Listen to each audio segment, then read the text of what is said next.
কয়েকদিন আগে ঢাকা বিশ্ববিদ্যালয়, আমরা বলি কি ঢাকা বিশ্ববিদ্যালয় তো মুসলমানদের টাকায় তৈরি, ঢাকা বিশ্ববিদ্যালয় তো মুসলমানদের জমির উপর তৈরি। ওই শিক্ষক যিনি হিজাব নিষিদ্ধ করেন, তিনি হিজাব নিষিদ্ধ করার কে? তাকে শাস্তি দিতে হবে। যে আল্লাহর বিধানের ব্যাপারে মন্তব্য করে অবশ্যই তাকে শাস্তি দিতে হবে, তাকে অবশ্যই শাস্তি দিতে হবে।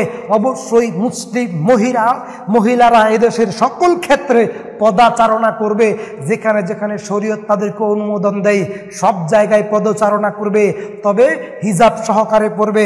ইবনে আব্বাস রাদিয়াল্লাহু তাআলা আনহু বলেন, রাসূল সাল্লাল্লাহু আলাইহি ওয়াসাল্লাম যখন জান্নাতের ভিতরে গেলেন তখন দেখলেন বেশিরভাগ গরিব দরিদ্র লোকগুলো জান্নাতি। অতঃপর যখন মেরাজে গেলেন, জাহান্নামের ভিতরে উকি দিলেন, জাহান্নামের ভিতরে তাকিয়ে দেখেন আল্লাহর নবী বলছেন আকতারা নিসা মিন আহলিন নার, জাহান্নামের অধিকাংশ অধিবাসী নারী, জাহান্নামের অধিকাংশ অধিবাসী নারী। আবু সাঈদ খুদরি রাদিয়াল্লাহু তাআলা আনহু বলেন, রাসূলুল্লাহ সাল্লাল্লাহু আলাইহি ওয়াসাল্লাম বলেছেন যে ইন্নাল মারআতা তুকবালু ফি সূরাতিশ শয়তান ওয়া তাদবিরু ফি সূরাতিশ শয়তান।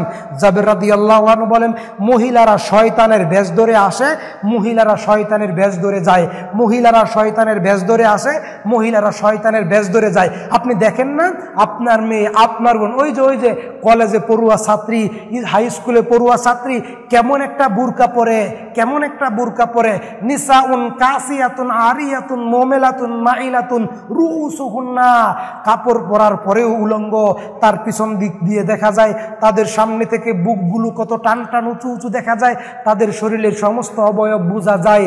নবী সাল্লাল্লাহু আলাইহি সাল্লাম বলছেন তারা শয়তানের বেশ ধরে আসে, শয়তানের বেশ ধরে যায়, তারা অন্য পুরুষকে তাদের দিকে আকৃষ্ট করতে চায়।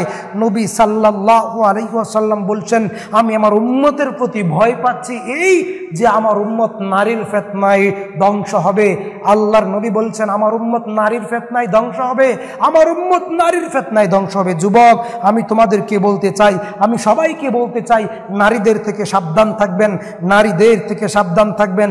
নারীরাই বুদ্ধিমানের বুদ্ধি নষ্ট করতে পারে, নারীরাই ইমামদারদের ইমান ধ্বংস করতে পারে।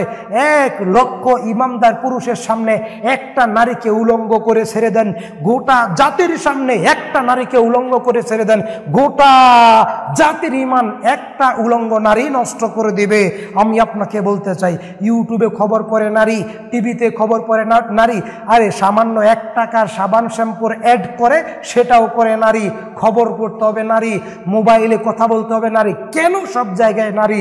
ও মহিলা, ও সম্মানিত মহিলা, ও সম্মানিত মা ও বোন, আমি তোমাকে বলতে চাই, তুমি যদিও ভাবতেছ যে তুমি উচ্চ শিক্ষিত হয়ে গেছো, বিষয়টা এমন নয়।